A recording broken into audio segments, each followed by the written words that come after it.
एक शांत शहर में एक धुंधली रात में जासूस लीला ग्रांट और उसके साथी टॉम रीड को एक पुरानी हवेली में अजीब घटनाओं की जांच करने के लिए बुलाया जाता है। हवेली, जिसे वहां के निवासी रेवेनवुड के नाम से जानते हैं, जो कई वर्षों से बंद है, जहां से हाल ही में भयानक रोशनी और भूतिया प्रेत की खबरें आई हैं।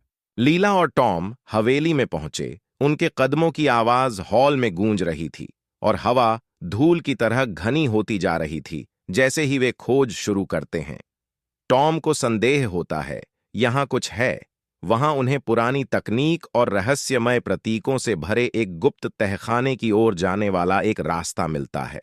प्रतीकों को देखकर दोनों को पता चलता है कि यह हवेली कभी किसी साइंटिस्ट की रही होगी, जो रहस्यमय परिस्थितियों में गायब हो गया था।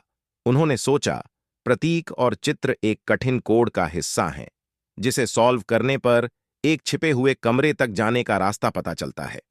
अंदर उन्हें एक अजीब मशीन मिली, जिसे चलाने के तरीके और साथ ही समय में हेर फेर करने की शक्ति का पता चल।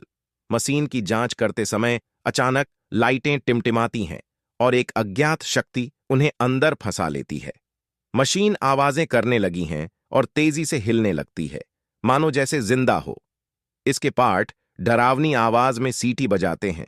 तभी उन्हें महसूस होता है कि उन्हें भागने के लिए पहेली को हल करना होगा। लीला और टॉम एक साथ काम करते हैं, प्रत्येक कोड और सुराग को समझने के लिए अपनी पूरी ताकत लगा देते हैं। जैसे ही वे ऐसा करते हैं, तभी हवेली की दीवारें उनकी तरफ बढ़ती हुई प्रतीत होती हैं और एक डरावनी स्थिति बन रही थी। मशीन में कोड को डालते समय अचानक बिजली बढ़ जाती है और वे वापस हॉल में चले जाते हैं और धीमे धीमे मशीन के पार्ट टूटना शुरू हो जाते हैं और मशीन एक बार फिर शांत हो जाती है और वो दोनों चैन की सांस लेते हैं।